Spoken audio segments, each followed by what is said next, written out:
Welcome to yet another learning engagement brought to you by the ICF Mumbai Chapter.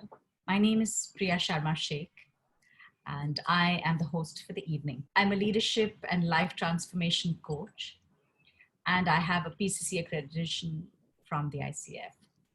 It is also my privilege to serve on the board of the ICF Mumbai as its secretary and as a volunteer for the learning management team that has put together this event, and it is headed by Ujjal Gupta. So without further ado, let's get into today's webinar. So the subject matter for today is generative conversations, the appreciative inquiry way, inspiring hope, resilience, and meaning. So when we were talking to Neena, she said that we are living in this unprecedented time in human history, going through situations of global pandemic, natural calamities, economic downturn, and other unfolding trials and tribulations that each of us is going through in our own ways, in our homes, locked up. So we are called more strongly, in fact, today's time than ever before, to consciously look for and create hope, create resilience and meaning. So appreciative inquiry does just that. And that's why we thought it pertinent to have this webinar. And in such stressful times, coaching conversations also have a much greater impact. And they have a role to play in uncovering and nourishing elements of hope, resilience, and meaning. So a generative conversation typically is an authentic and transformative way to evolve deeper understanding and facilitate creative learning and organic growth. So our facilitator for the evening, as you all know, is Dr. Neena Verma, is an ICF PCC credential holder, and she is a CFI certified executive coach. She's an NTL professional member and a TAOS associate. She combines appreciative inquiry via a character strength framework, positive psychotherapy, Jungian depth psychology, poetry and expressive writing to coach, counsel, and facilitate. She's dedicated to the cause of inclusive learning and growth. Neena independently runs a library, in fact, movement for undeserved children. She is an appreciative inquiry thought leader and is known so globally. Positive psychology practitioner and grief and growth expert. Her work in grief and growth, in fact, is for individuals, families, and also for victims of communal violence. She also trains practitioners who are interested to learn her works. She's particularly known for her appreciative strengths focus, meaning-centric and self-transcendent approach to post-traumatic growth. The generative conversation model we will be discovering in today's webinar, is Neena's creation, using 5 of the original appreciative inquiry principles and 2 emergent principles, of which 1 is her creation. She encourages all of us to use her model, but she has requested that we give her credit and we also acknowledge that this is her work because she's in the process of publishing a book rather, and she doesn't want any issues with that having a problem there. In addition to that, Neena serves on the editorial board of Appreciative Inquiry Practitioner, for which she has lead edited several issues, and the recent one in May was on grief and growth. She's also on the International Advisory Board of the World Appreciative Inquiry Conference, and having done several such things for the past 10 years, from what I understand. On a personal level, Neena is a family of 4, her husband and sons, love safaris. They also love rafting and have done several on the Beas. Her safaris have been all across India, and I think one in South Africa too. She's a music fan, and she loves Kabir, Meera, and also Sufi music. And she loves listening to S.D. Burman and Hemant Kumar too. She is a theatre buff as well. Neena, I'd like you to take it away from here. Thank you so much, Priya, and thank you everyone in Mumbai Charter Chapter for creating this opportunity for me to share my humble understanding of this topic and also gain from the insights that the group would be co-creating as we go along the way.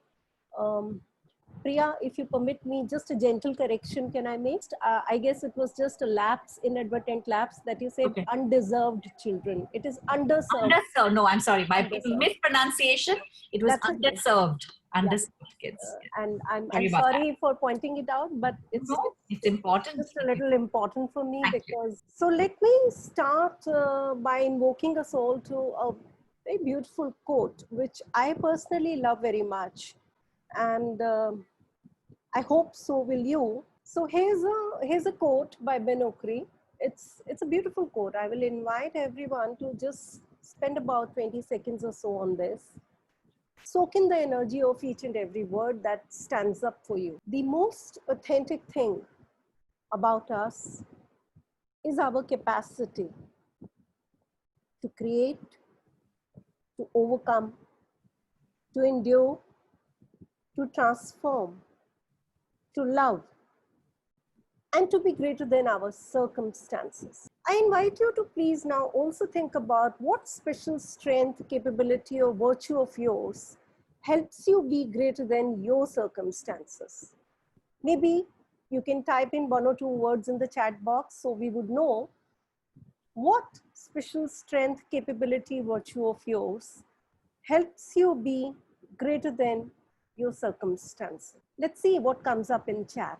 Patience, self-reflection, belief, perseverance, centeredness, optimism, abundance, authenticity, persistence, resilience, hope, faith.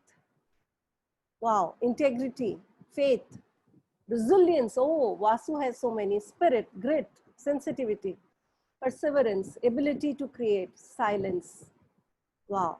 Now also let us know again through chat box in just 1 word or so as to now in this moment as you are suddenly consciously thinking of something which must be sitting on your head all the time, must be sitting in your consciousness all the time, but now to consciously bring it before yourself and to think of what strength of yours helps you be greater than your circumstances. How does that make you feel in this moment?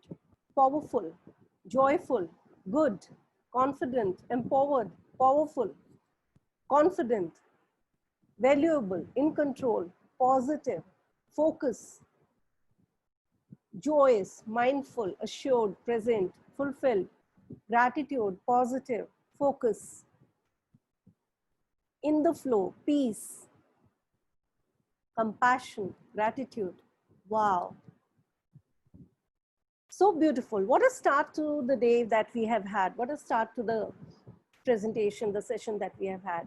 With this, let me take you briefly into what is appreciative inquiry, because this whole model is based on appreciative inquiry principles. So not the whole of it, but just about what is appreciative inquiry and the various principles of appreciative inquiry. We'll briefly go through that before we come to the generative conversations. So there are 2 verbs. I emphasize verbs. They are verbs. And when we say verbs, what are we emphasizing? We are emphasizing their action nature. Whatever is a verb is an action word. And therefore, these are active nature things. There are 2 verbs, appreciate and inquire. Most typically, appreciate for most people would mean that it is about praising somebody, giving compliments, saying good things about others, noticing their good value, recognizing them. All of this is true. All of this is true. However, appreciation is a much more vast and much more expansive phenomenon. Appreciate starts from noticing. It starts from as fine a thing as noticing, acknowledging, affirming, recognizing, valuing, and then giving it value, understanding, being aware, enhancing, amplifying it, magnifying it, accentuating, taking it to a higher level, creating an upward spiral. So appreciate is much more vast. And it doesn't mean that appreciate has to be limited only to what we uh, perceive as so-called positive or so-called appreciable.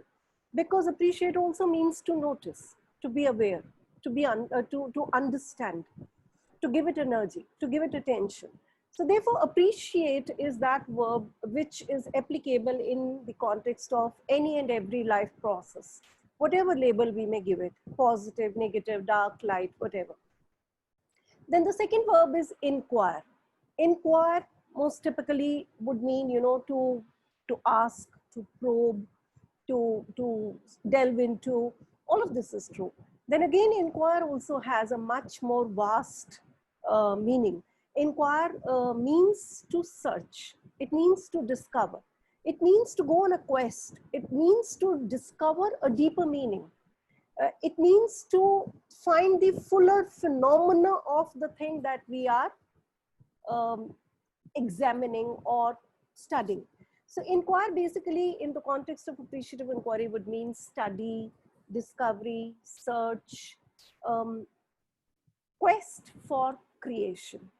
Together, appreciate and inquire are like that, the two cells of hydrogen and one cell of oxygen, and they come together and they create the water called appreciative inquiry.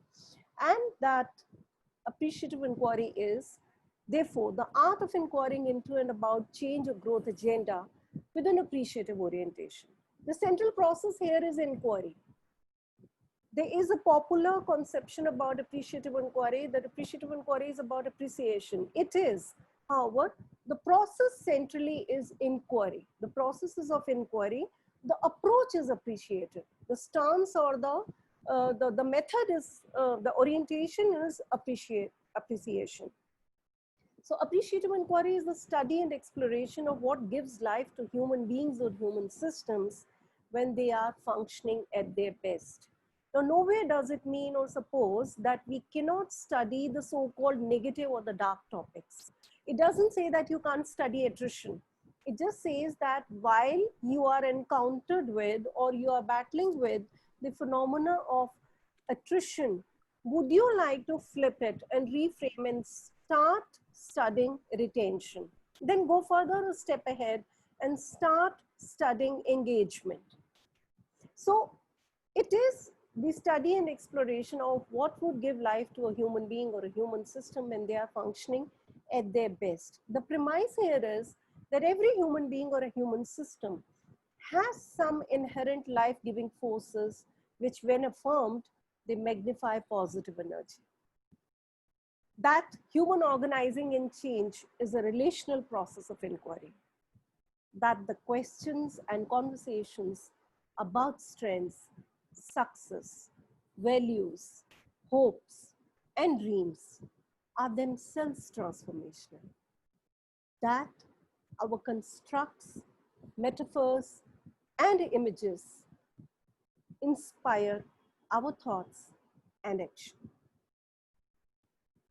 So these are the premise. The most common example that I can give to you is the example of sunflower. What does the sunflower do all the time? Sunflower is all the time chasing sun. And why? Why? Can we have some responses in the chat box, please? Energy, excellent. Derive energy to maximize growth, maximize the reception of energy, light, nourishment, excellent, light, because it is heliotropic. Who said this? Jayashri Kirtane. Wow, Jayashri, thank you so much. So Jayashri has used the word heliotropic, and let me now elucidate on that word. There's a tribe of, there's a family of plants. They are mostly, the tropical plants found in the Amazon forest or even in the South Africa, in the Central African forests. These are basically the tropical forests where you will have plants which are totally dependent on sun for their life-giving energy. These are mostly violet or purplish in color. The most common example closer home for us is sunflower. If you look closely, even the granules of sunflower are also little violetish in color. So these flowers are completely dependent on sun for their life-giving energy. And inherently, instinctively, the plant knows where is the source of its life-giving energy. So the plant is chasing the source the whole day. The plant keeps changing its direction in the direction of the sun. And then the plant looks like it is sleeping. Every plant is sleeping in the night, but this particular plant looks like it's completely gone asleep. The beauty of these plants is that on a day when the sun is down, when it's cloudy, when the sun's energy and light is not so much available to them, these plants turn to each other. They face each other and derive their life-giving energy from each other. This is the quality, this is the beauty of heliotropic plants. Helio means light and tropic is tropical plants. So they are getting their life-giving energy from the light of the sun. And this is why they chase it. The premise in appreciative inquiry is that every human being or human system is innately, intuitively, instinctively aware as to what gives them, what within themselves and outside in their environment helps them nourish themselves. And they also instinctively know how to tap into that source, how to find that source, how to connect with that source. So this is the heliotropic nature of human beings and human systems also. With this, let me take you to the principles of appreciative inquiry. There are actually 4 original principles, and then one came up in 2000, early 2000, 2001. So together these 5, they form the classic principles of appreciative inquiry. And then so many other appreciative inquiry practitioners have added some more principles which are called emergent principles. By the grace of God, I have also got an opportunity to contribute an emergent principle. So I will be using 2 emergent principles, including one which I have contributed, and 5 classic principles in this particular session, because these are the principles that I have used to create the generative conversations model.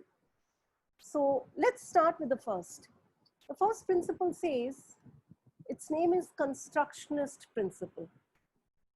Its tagline is words create worlds. But basically what it means is that human world, human universe, human realm is a co-constructionist realm. The reality, as we know, we co-create in the moment. It is co-created in the relational space between people. And there are multiple realities to the same stimuli. And what helps us co-create that reality? It is the way we engage with each other, the way we relate, the way we communicate, and in which words and metaphors, they hold immense meaning. Our constructs, the frames and the filters that we hold, the mental models that we hold, and the words and the language that we use, the metaphors that we use, they create our worlds, our relational worlds. Then this wonderful principle, simultaneity principle. It says inquiry is intervention. Before that, let me go back to the constructionist principle and again invite few responses in the chat box. You know, when the lockdown began worldwide, initially, people were like, you know, we are stuck at home, we are imprisoned at home. And then some more different ways of describing the same thing started to come up on the social media. Stuck at home became what? Can we have few responses in the chat box, please? Safe at home, excellent, safe at home. So, and similarly, you know, physical distancing. What did, social distancing. Initially, we were using the word social distancing. Then what did we say later for that? Any responses in the chat box? Social distancing became physical distancing, excellent. And social, physical distancing and social. What did social become? Social closeness, social connect, social bonding, excellent. So this is constructionist principle. The words and the metaphors, the constructs that we use, they change the whole way we relate with our relational space, within our relational space. Then is the principle called simultaneity principle. It is, tagline is inquiry is intervention. The message of this principle is that questions are by themselves fateful. The first question that you ask in a relational space sets the direction and the tone of relationship or whatever will be happening in that relationship.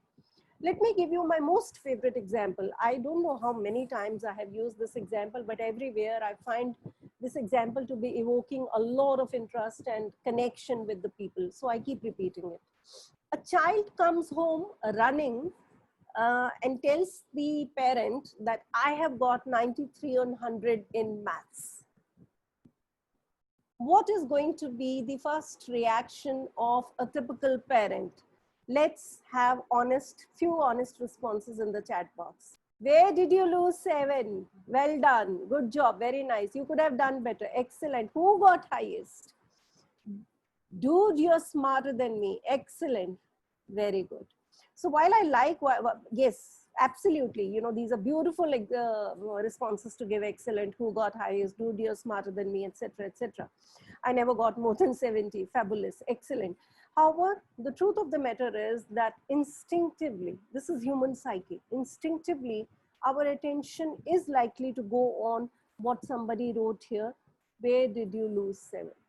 Instinctively, our attention goes to what has been lost, what has been missing. So now, the moment you ask this kind of a question to the child, where did you lose 7? Or who got highest? Or are you happy? You know, sometimes new age parenting, very smartly, we would say things like, are you happy? The moment you say, are you happy? The child is perceptive and smart enough to know that you are not happy. So what is then we are setting the child's attention and energy towards? We are setting the child's attention and energy towards what the child has lost. And what else could you do? So what else could you do? If not focus on 7, then what else could you do? Appreciate his efforts. Excellent. Focus on the 93, which means celebrate the 93 first. Excellent. Let's celebrate the 93 first. And then do what? Then do what? Some responses in the chat box. After you have celebrated 93, then do what? Would you like more? Excellent. Encourage for better. You can do better than this. So the moment we say you can do better than this, that's a very well-meant statement. However, the child's focus once again goes back, and the unconscious message to the child is, the child has not done good enough. Change the tutor. I love that. Leave the child to play and enjoy. Let me see how you can exceed your benchmarks. Excellent. In appreciative inquiry, we say something called, you know, grounded conversation, that a system or a matter, or if you may call it a problem, is best understood from the eyes of the inhabitants. So if you allow the child to say that I have a plan for 93 plus, then the child is likely to own that plan. But if I make the child conscious saying that, so you can do better than this, then the child's focus would unconsciously go back on the 7, the loss of 7. So this is not something that I learned, I knew just like this, or I learned overnight. I also made several mistakes in the way I was communicating with my children. And over time, I realized that it's my job is to celebrate 93 and facilitate the child in a way that child himself starts thinking of his journey 93 plus. That is if mathematics is his subject. If his subject is not mathematics, and 93 is already the best that he's aspiring or wanting, but his energy is meant for English or language or political science or anything else, then it's not my job to keep hounding the child with the question about 7. So remember, it's not always that we have to think of 7 as the next thing to aspire for. That 7 may not be relevant at all in the case of this child. The simultaneity principle says that phrase your questions being fully grounded in the reality of the subject and phrase it in a way that the subject begins to own their aspiration going forward. This is the simultaneity principle. From this, let's go on to the next principle, which is my favorite principle, not just because it is about poetry, but because this principle I personally find to be very, very empowering. It simply says we can choose what we study. So going back to the previous example, you can choose to study 93 or you can choose to study 7. Then again, you can choose to study 7 as a matter of complaint, or you can choose to study 7 as a matter of potential. Going back to the example even before that, you can choose to study attrition or you can choose to study retention, and from retention you can choose to study engagement, and from engagement you can choose to study excellence. It's all about, you know, how you frame your topic of inquiry. So poetic principle says that every matter or every topic of human inquiry, every human topic is like a beautiful poetry, and it's up to you what sense, what meaning you make of that poetry, where you focus your energy, and from where you want to start your inquiry. Then is this very wonderful principle, anticipatory principle.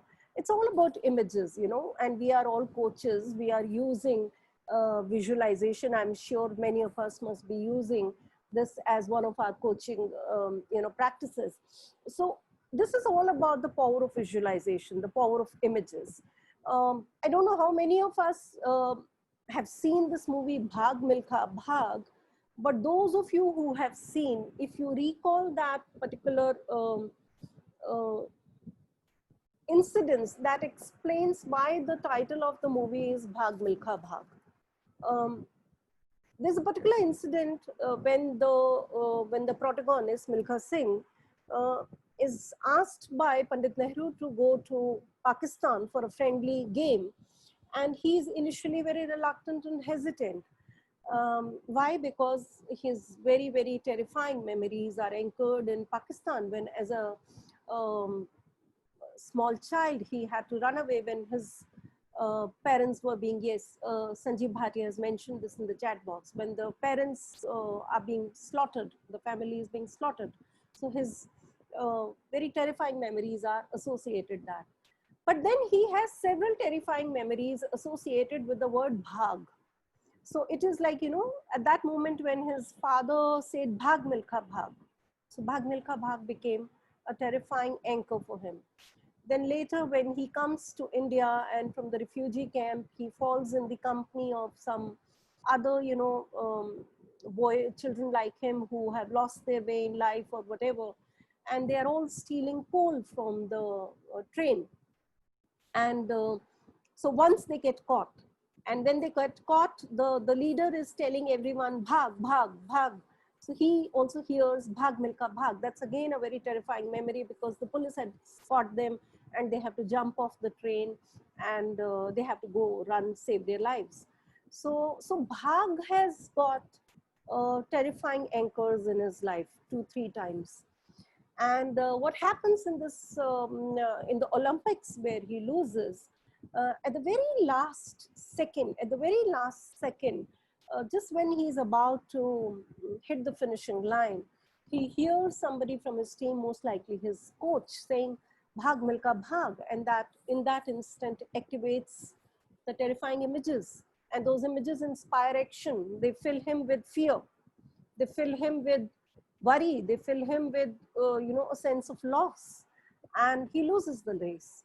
Now, all of this is still unconscious. But when he goes to Pakistan and he revisits the place where his parents were slaughtered and where this all had begun, and he reconnects with his friend from the childhood, something moves.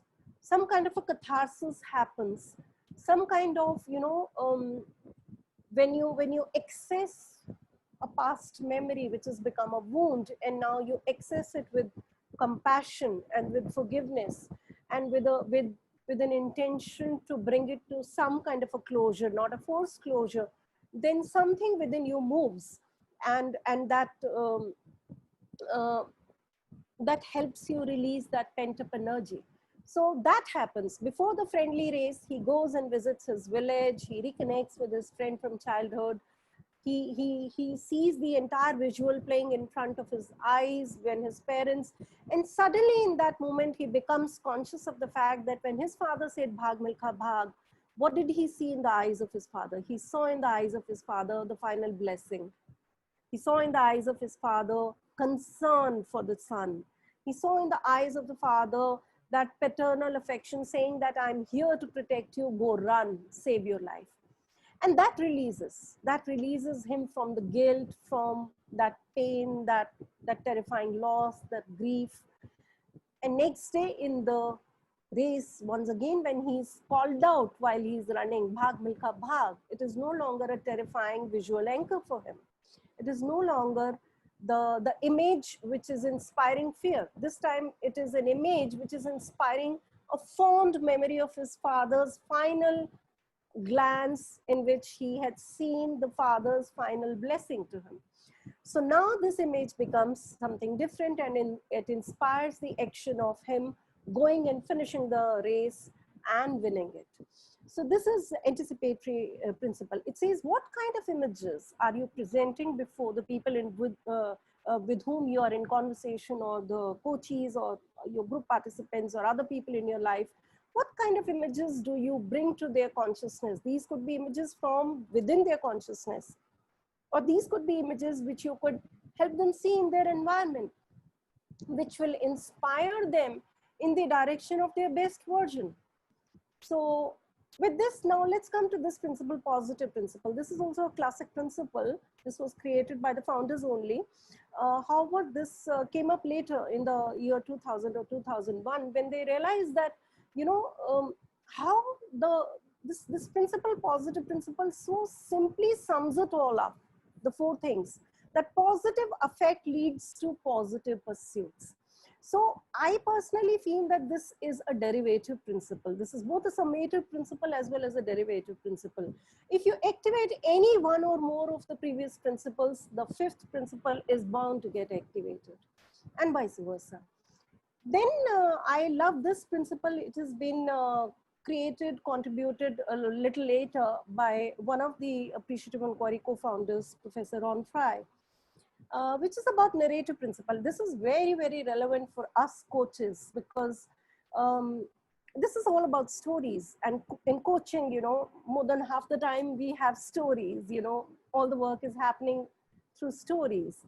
So narrative principle simply means stories are transformative. And therefore, what stories would you like your coaches or other people with whom you are in conversation, what stories would you like them to stay anchored in? What stories would you like them to create going forward? So, and then comes this principle which I have contributed to the realm of appreciative inquiry, which is called authenticity principle. It is, the tagline is genuine is generative. And this is very important for me to emphasize the importance of this word authenticity in the context of appreciation, because very often appreciation, sometimes we unconsciously, or because of some mistaken interpretation of the word appreciative inquiry, we end up making it appear like, or treating it like a feel-good thing, creating a feel-good thing. So appreciative inquiry is not about creating a falsified feel-good bubble. It's about doing a very deep, authentic inquiry into what truly is appreciative. And if what truly is not, even if it is not appreciable in this context, what appreciative mindset can I summon? So it's not to run away from the so-called dark, from the so-called negative, but it is to say that how, in a very authentic way, without making it Pollyannish, without in a surgical way inducing false positivity into it, how in an authentic way, how I can summon an appreciative mindset and inquire even into something which is otherwise feeling unappreciable, dark, negative, problematic, etc., etc. So the importance of authenticity in the context of appreciation cannot be underemphasized. It needs to be understood that appreciation is not a task. Appreciation is also not an obligation. If somebody has hit me below the belt and has been doing it again and again, and it is way too clear that this person is doing it with an intention which is not appreciable, then just because I carry the label that I am an appreciative inquirer does not mean that I have to burden myself with the responsibility or the obligation to go on being appreciative in that engagement. At some stage, I need to be more authentic than appreciative. But the better would be if I can be authentically appreciative. So this is this principle. At the essence of it all is the heliotropic principle that we have already talked about, thanks to Jayashree bringing it up before I brought it up here on the slide. So heliotropic principle, helio is the light, the life-giving energy. So where is the life-giving energy? We all have an instinctive and intuitive sense of that.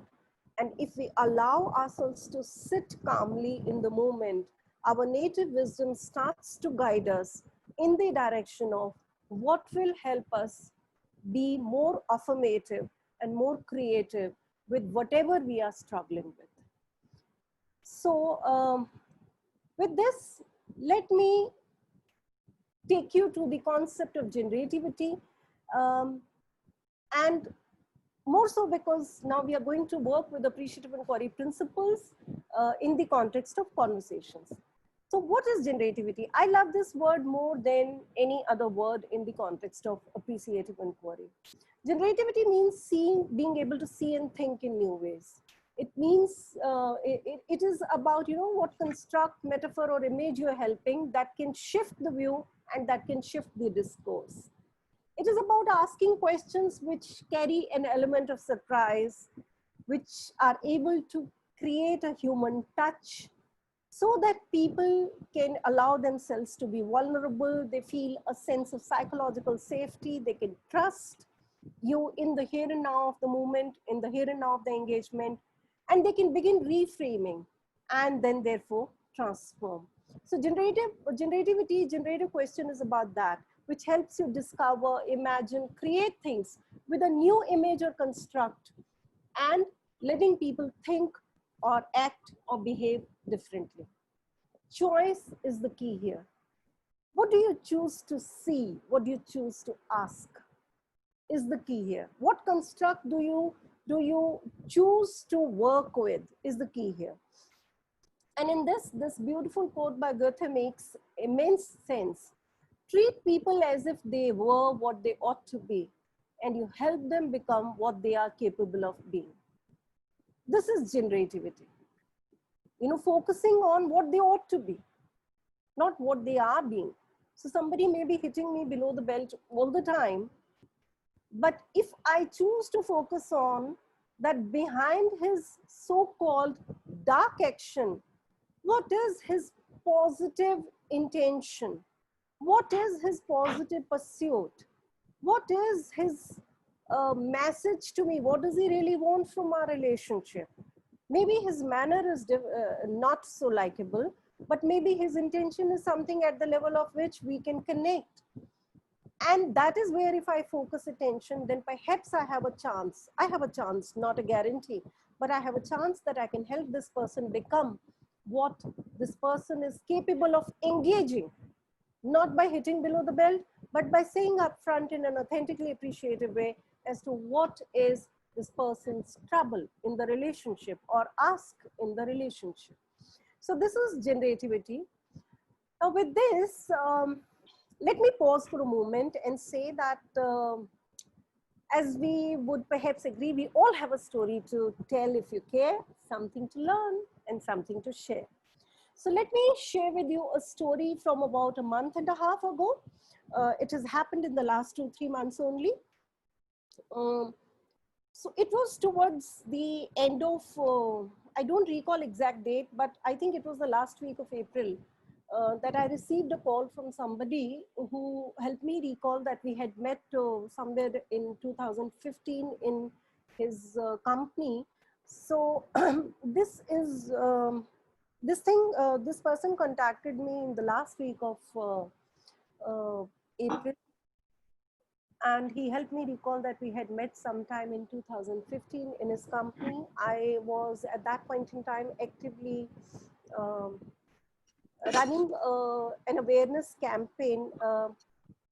This person had met me in the context of a session I had done at their company for cornea and organ donation awareness campaign that I was actively running at that point in time, which I ran actively until 2017 or so.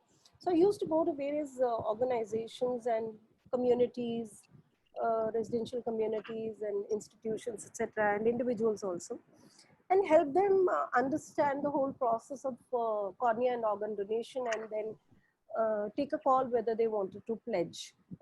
So my job was only to sensitize them, share information, and then let them decide on their own. So this person told me that he had pledged after the session. He had pledged. They are a family of 5, a beautiful family, small family, husband, wife, their 2 young daughters, and his mother. So all the 3 adults, himself, his wife, and his mother, they all had pledged after the session. But the mother had taken a promise from him. That mother said that she did not want to die on life support systems. So mother had taken a promise that when it is time for her to go, the son would not push her through the misery of the life support systems in the ICUs, etc., and would let her peacefully die at home. So that was their agreement within the family. And now this gentleman called me up and he said, I'm calling you 2 days after admitting my mother who's tested positive for COVID. I have admitted her to hospital. And though her symptoms are not aggressive, her symptoms are moderate only. But because of her age, 64 or 65, I don't recall, something like that, he told me. So because of her age,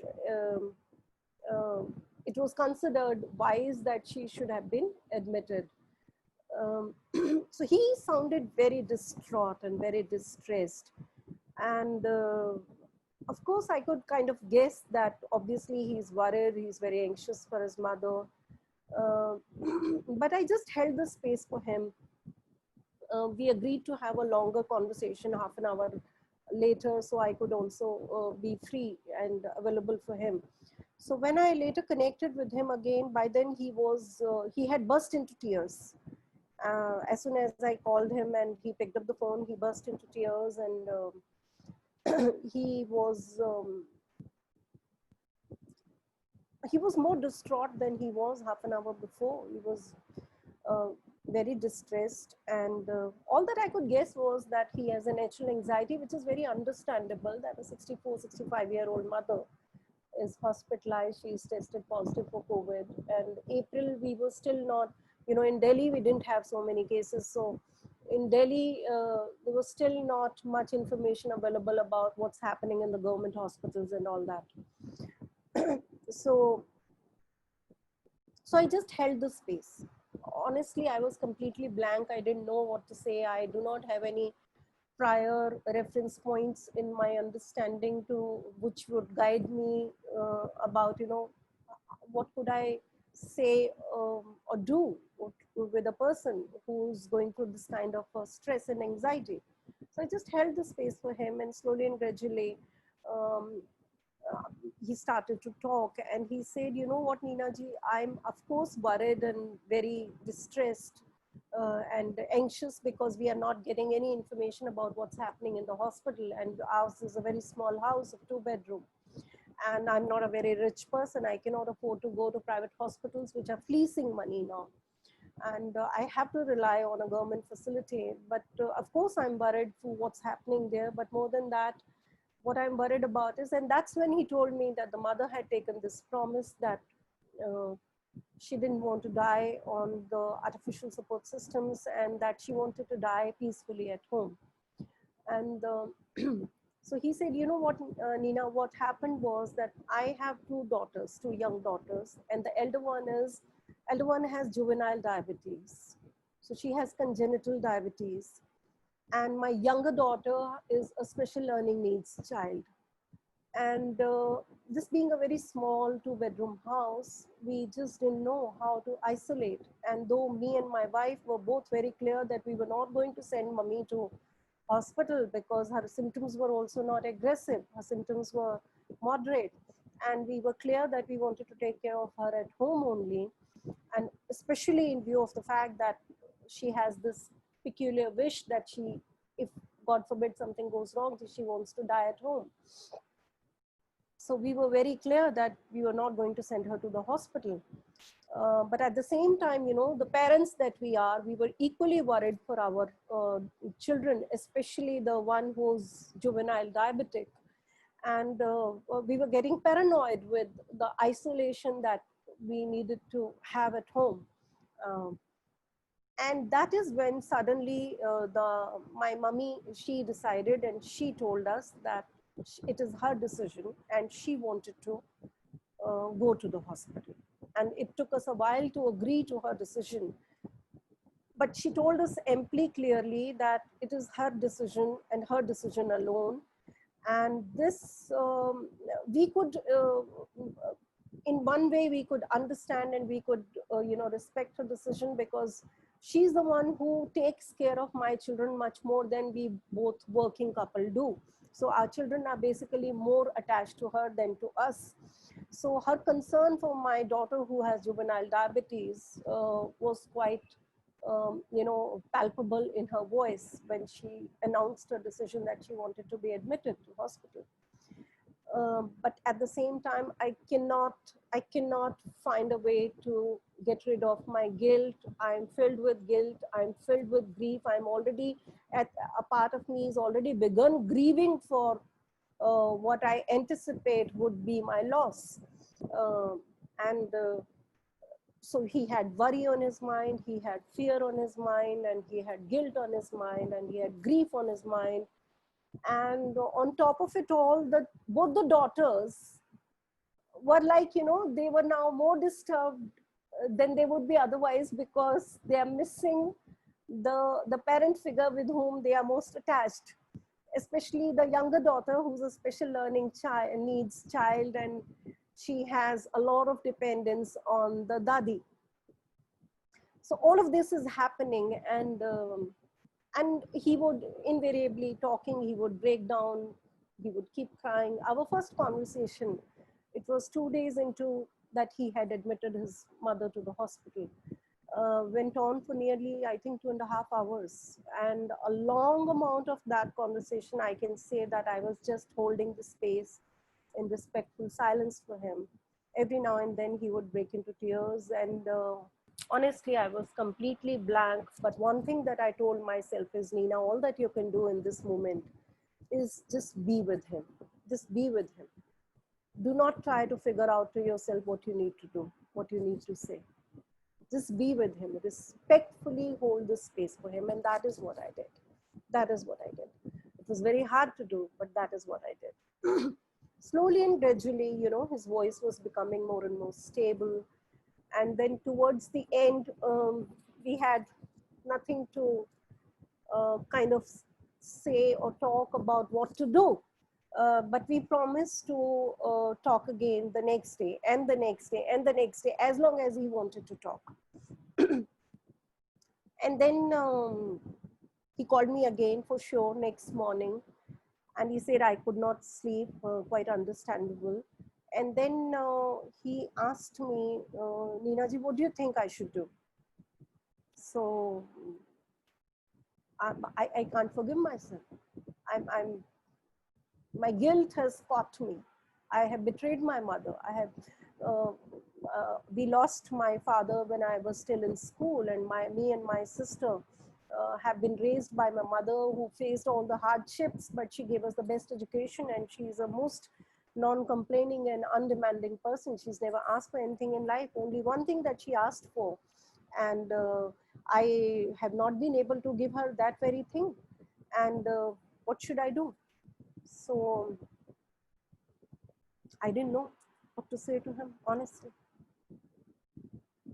So I don't know what is going on in your mind at this moment, but while I'm going on with the story, I would encourage you to also think as to what would you have done. I stayed with the emergent. I stayed with the metaphors and the constructs and the frames and the filters he was himself presenting in the moment, in the here and now of our conversation. I stayed with them. And I noticed that on one side, while his construct is that of guilt and betrayal and abandoning his mother and grief, anticipatory grief, and fear and worry. On the other side was his construct, which he was not using so many words to express, but was loud and clear, was his construct of gratitude for his mother, pride for his mother. You know, that sense, that the immense pride that his voice was conveying about his mother. He had stories to share with me, which for want of time I can't share, and this is also confidential. He shared so many stories with me of how his mother had exemplified selflessness and compassion and responsibility and courage and so many things in life while raising her children and facing the world with immense poise and quiet dignity and courage and perseverance. So all of these things were also becoming visible, and they were surfacing from all that he was saying. And I started to pick those constructs and those filters and those images. And then I asked him to put his hand over his heart and say that the heartbeat which is making you aware of your guilt also has some wisdom to offer about what you should do. So what do you want to do? So he said that, I said, what do you want to do? And he said that I want to forgive myself and I want to connect with my mother. Tomorrow I want to do whatever I can to find a way to connect with her. I want to see her on the video. I want to, message to her. I want to send a phone in for her, and I want to stay connected with her. And so I said, at this moment, what is your mother thinking? What is she saying to you in her heart? And he said that my mother is saying evening time. Nobody is lighting the lamp in the temple at home in my absence. I can see light the lamp and say the evening prayer. He says that my mother is saying this to me in her heart. So I said, so what are you going to do? He said, I'm going to resume the prayer ceremony at home, which we do every evening, elaborate ceremony, but it's not happened in the last 3 days. So much more happened in the next 2-3 days that we were connecting. The good news is that his mother recovered. 13th day, she was back home. She tested negative. She's had no relapse and she's stable and she's fine. Now with this, I bring you back to the slide. So this story is an example that we live in the world our conversations create. With this, I would like to take you to the model of generative conversations, which puts AI principles in action. So I have just recounted all the principles once again here. If you go through those principles, could you in chat box quickly tell me, is there anything peculiar you notice about this slide? Anything peculiar you notice? Every single principle is now described as a matter of choice. So poetic principle is inspiring you to say, what am I choosing to study and respond to? I had a choice to go on listening to his discourse about his grief, or I had a choice to pick on the construct of gratitude and pride and reconnecting with his mother. Then simultaneously principle, what am I choosing to inquire about? What words am I choosing to relate and communicate? Likewise, everything is about choosing. In generative conversation, we deploy all the AI principles, we bring them into action, and we say that, what do you choose to do in the context of this principle? With this now, I'm going to request Priya to, in a little while from now, put you into breakout rooms we will have 3 people in one breakout room, and you would have conversations. Please release yourself of the concern about this having to be a coaching conversation. Just make it a simple conversation. Anybody can speak and anybody can respond, but each of you take about 4 minutes or so, 3 to 4 minutes, so that in about 12 to 15 minutes we can be back here. In that conversation, before that conversation, just recall in the last 3-4 months, ever since we have been in these very fascinating times in human history, recall your most significant moments, experiences, stories, questions in the last 3 months, the ones that have tried your faith, patience, hope, and strength. Bring to your active consciousness that particular, there are maybe more than one, but think of one which continues to linger, the one which calls you to summon hope and resilience, the one which is hard to make sense of and yet calls you to find meaning in it, the one that you would like to talk and have a generative conversation about. So take 20 seconds to bring to your consciousness very quickly before we put you into breakout room one particular significant moment or experience or story or question in the last 3 months which has tried your faith, patience, hope, strength. It continues to linger and it calls you to summon your hope and resilience. It is hard to make sense of and yet calls you to find meaning in it. Think of it, and then as Priya sends you to the meeting rooms, Okay, so these will what be I the have, 3. Priya, can we have this slide put up in the meeting room also? Otherwise, people can take a camera shot of this slide when they go to the. if you could, Let people take a phone shot from their phone camera. They can take a shot of this slide because these will be your guiding inquiries. Not everyone has to inquire into all 3. You can pick on any one inquiry which is most standing out for you, which appeals you the most. Pick up any one inquiry and talk to your group members about that. That as you look through the cracks and wounds in the context of that episode that you want to talk about, what do you see? As you acknowledge what is breaking and falling apart, what else do you notice arising and emerging? Ocean of suffering transcends itself somewhere and finds a new horizon. What is the horizon of your pain calling you to be or do? So this, just take a camera shot, keep it with you when you go to the breakout room. it's going so well. It's so beautiful. Thank you so much. I just wanted to also share with you here that, there's something really interesting that my son said a couple of days ago. And the reason I'm sharing this is because it's an appreciative inquiry workshop.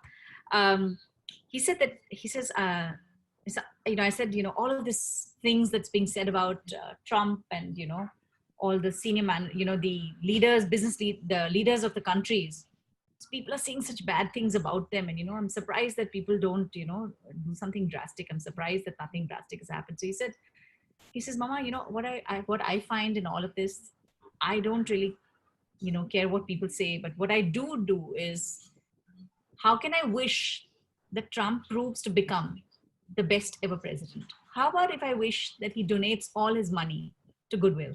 How about if I wish that he creates more, medical help? So I found that really interesting. And he's a youngster. He's like 22 years old. So I was very, very fascinated. The way he... This is exactly, a popular myth about appreciative inquiry is that appreciative inquiry will work only with what is the so-called positive.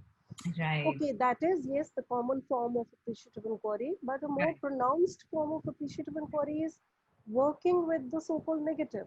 And the most profound form of appreciative inquiry is working with the tragedy, with the grief, with the loss, with trauma.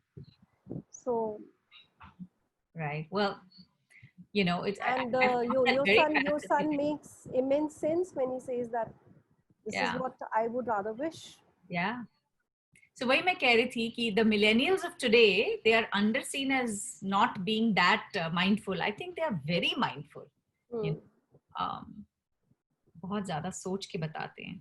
In fact, very often my children have so much wisdom in the way they talk.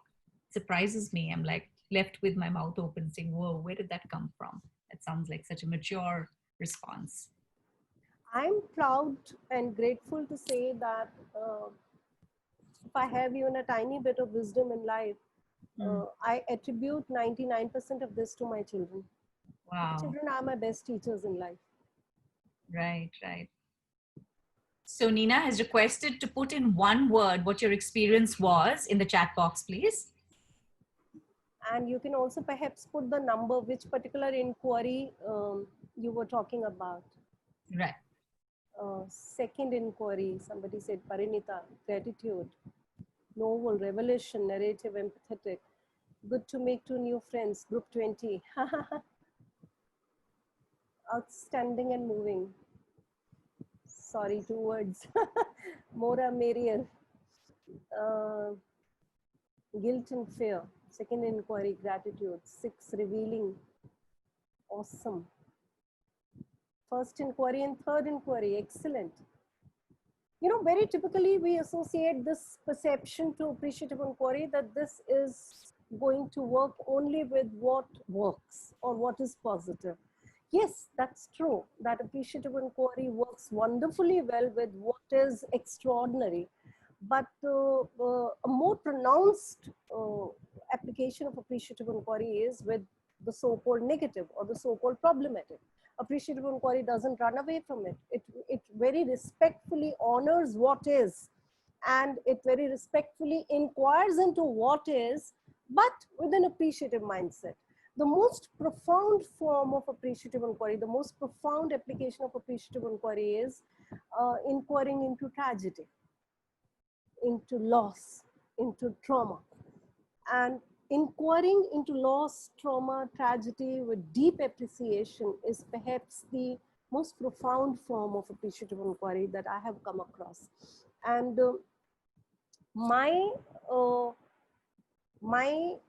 I would say, you know, whatever humble space I have found in the international appreciative inquiry universe has been through the so-called negative only. 2009, first time when my my first model of appreciative inquiry got recognized, it was appreciative reframing of shadow experience. So using appreciative inquiry to work with the so-called shadow experience. And then over time, I have contributed by using appreciative inquiry and positive psychotherapy in the context of grief. And I have created this construct called grief and growth, not grief to growth, but grief and growth, where I'm proposing that the two have a simultaneous possibility to exist and manifest. So with this, I would quickly just sum it up that generative conversation is about choosing focus, choosing questions, choosing words, choosing images, story, pursuit, remaining authentic, and heliotropic. In chat box, in one word, going back to one of the earlier slides, the slide with which we had begun, what special strength, capability, virtue of yours, I then asked you, helps you be greater than your circumstances. Today, now I'm asking you, helps you, supports you for engaging in a generative conversation. What did you discover about your own strength or capability or virtue? Openness, authenticity, empathy, generosity, honesty and courage, reflection, trust, being present, authenticity, gratitude, listening, never say die spirit, positivity, listening with presence, vulnerability, silence, just being, relating, empathy and presence. Excellent. So many special strengths you have just discovered, which you already have, but you have discovered them specifically in the context of generative conversation. Let's sum it up now before I hand the mic back to Priya. These are the essentials. Appreciate wholeness. When you are into a generative conversation doesn't say that you have to, it would be very unkind, very insensitive, very disrespectful for me to disregard the authentic feelings of the person and with whom I'm in conversation. If I, in a knee-jerk way, shift him from his guilt to and try to force feed some positive words onto him. No. appreciate wholeness. As Carl Jung said that I would rather be whole than good. So appreciative inquiry doesn't say that you have to go for good, good, good, good, good only. Good is again a label, but it says that allow the whole experience to talk to you before you start picking constructs and the metaphors and the images that the client only is presenting to you, instead of you surgically injecting the constructs and the metaphors into the space of conversation. Maintain an appreciative mindset, stay focused on the positive core, have a strength's eye, try to go from strength to strength. Pause. Now this liminal space, limina is a Greek word, it says, the threshold, the transition. We are at this moment now in human history, we are going through a huge liminal phase. There are things which are no longer true, which are not going to be true anymore. And the things which are going to be true have not yet shown up with full clarity. We are in limina, not limbo exactly, which is also a derivative word, but we are in a liminal zone, which is a threshold, a transitionary zone, and we are going to transform and come on the other side a different humankind altogether. And in the liminal space, most important thing to do is to allow the pause to happen when it wants to happen. And inquire in the here and now. Respect the emergent. So for that person, the grief was the emergent. But as I stayed put with him in the here and now, after a while, gratitude became emergent. So inquire in the here and now, what is the most truest thing for your client will start showing up. Transformative paradigm. Remember Goethe's statement that we talked of? Treat people as if they already were what they ought to be, and they start finding a way to become what they are capable of being. So there's a mighty oak in the acorn. Use that metaphor in your mind. Your job is to create a space and create conditions in which the oak finds a way to grow fully, to become the acorn that it is meant to be, that it is born to be. Upward spiral. There's always a next best movement which is emerging on the horizon. Go for it.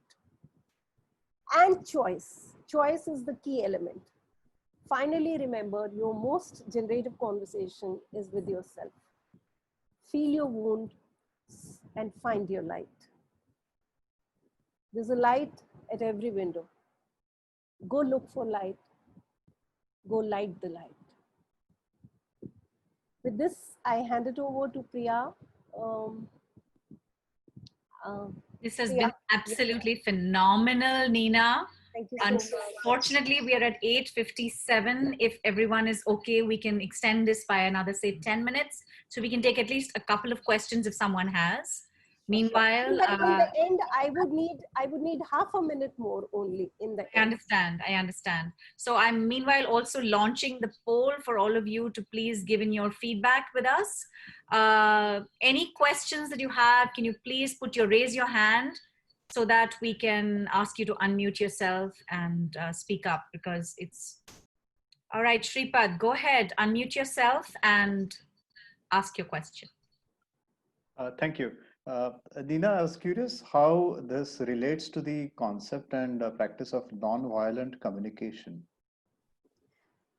I honestly, Shripad, I have to be honest in saying that I am not yet familiar. I have not studied that phenomenon, but I have heard from somebody who is familiar with both. That person is majorly into NVC, and she's also dabbled in appreciative inquiry very well. I have heard from her that they connect very well, and the way she described to me, the sense that I got is that it is the element of generativity. That is where perhaps they have a strong connection. I wish I could answer more than that, but I have not studied that subject. Thank you. Vasu, go ahead, please, and unmute yourself. Yeah, hi, Neena. I was wondering how would you approach somebody who is a rape survivor? Um, Because there is I trauma, have there is I trauma. have worked with 2-3, Hmm. and honestly, and I'm heavily into grief work. Hmm. Um, I'm currently also working with the survivors of socio-communal violence in Northeast Delhi. The first thing that I would take off my mind is the word, and with due humility and respect, the word approach is what I will take off my mind, because my experience tells that the more empty you go with these people, stay connected with your tool, with your philosophy, with your methodology, but don't bring it up front. Hmm. So I don't bring it up front. I stay in the here and now of the space. I stay with the emergent for a long, long while before I start to speak up. So with one rape survivor with whom I was called to work with her. She was in Safdarjung Hospital, admitted there. I don't think I went there with this mindset of that appreciative inquiry, this part I will use, this part I will use. But then as we stayed in the here and now of the space, for the longest time, I was just holding the space in respectful silence for her to be assured that I'm here without judgment and I'm offering her complete psychological safety. That was the sense that I had to give to her. 4, 5, 6 engagements, I was only doing this. And thereafter, I worked with her metaphors, she had immense hatred for herself, that appalling sense of, self, which is quite understandable after the experience, the violation that they have gone through. Hmm. So, so all her self engagement was around those kinds of metaphors and constructs, but in between something would bubble up, something would show up, and you have to be very alert to that. Hmm. Not to be disrespectful to the rest of the discourse, I do not have to force direct her in a direction that I think she should be going. Hmm. But when my humble experience of working with the survivors of socio-communal violence, and some of them are also rape victims, unfortunately. They have a double whammy. They are victims of violence as well as rape. And they have lost their families. Is that it's not fair for us to lead them. Hmm. We have to allow them to lead us to lead them. Makes sense. And if this can be done in conjunction with the grief work, I think it brings a very, very nice synergy. Yeah, It is I easier understand. said than done. It is I know. extremely trying, but it is far more gratifying than trying. Yeah, because trauma is very physical, right? And therefore, It's yeah, I physical, can imagine. it is biopsychosocial. Somatic, yeah. At all levels, it is at physiological level, it is psychological level, it is social level, cultural level. Yeah. And especially if it comes with Reut's violence also, it is something, it's extremely difficult. Very often we are just sitting in silence. We're just trying to convey to them that we are offering them complete psychological safety. I think we can connect offline. Maybe this is something perhaps the True. group may not be interested to know. Absolutely. Will do. Right. Any other people wanting to put their hand up? I saw a message. I think I can't. Go ahead and unmute yourself, please. One last question we can take, and before we sign out. Hi, can you hear me? Yes. Go ahead, Shweta. Sorry, this is not a question, but I really feel very strongly about this. So I just wanted to take a moment to bring this up, please. Mm-hmm. This is, while this is not obviously a direct comment on Dr. Neena or Vasu, because I do not know their qualifications, but as a general audience, we are coaches. And this is an area where I do a lot of work, even though I have qualification only in business psychology and non-clinical psychology. But I would request everyone from my heart to please be mindful of the work that we can do as coaches and guide people to the right professional help when they need it. especially in the COVID context, I have come across an increasing number of cases of coaches dealing with anxiety and mental illness. Trust me, even the best coaches in the world, I'm an MCC coach, we are not the right people to help people through trauma. At best, we can be the bridge which helps them reach to a realization where they can feel ready to go to professional help. But with folded hands, I would request everyone to please guide trauma patients to people with the right qualifications. The brain is a very sensitive and scary place. Thank you. Thanks, Shweta. Neena, would you like to say something about that?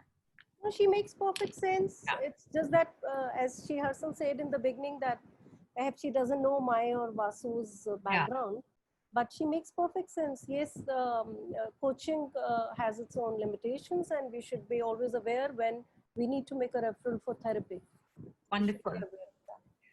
Wonderful. Thank you so much, Neena, for this lovely session. It has been you've been so generous. What can I say? And more than the fact that, we are, running out of time, I think this has been really, really beautiful. Thank you once again. And Thank you I just so have much. I have one question that do we have, can we share the presentation with the I will be sending participants? you the PDF tomorrow. Lovely. So, do I have that half a minute for Yes, the final gift that please, I want? I'm waiting for you to go ahead and take that half minute. And Please go ahead. so this is poetry by David White that I wanted to conclude this session with. It's a beautiful poetry, and especially in the context of generative conversation, I find it very meaningful. So this is just beyond yourself.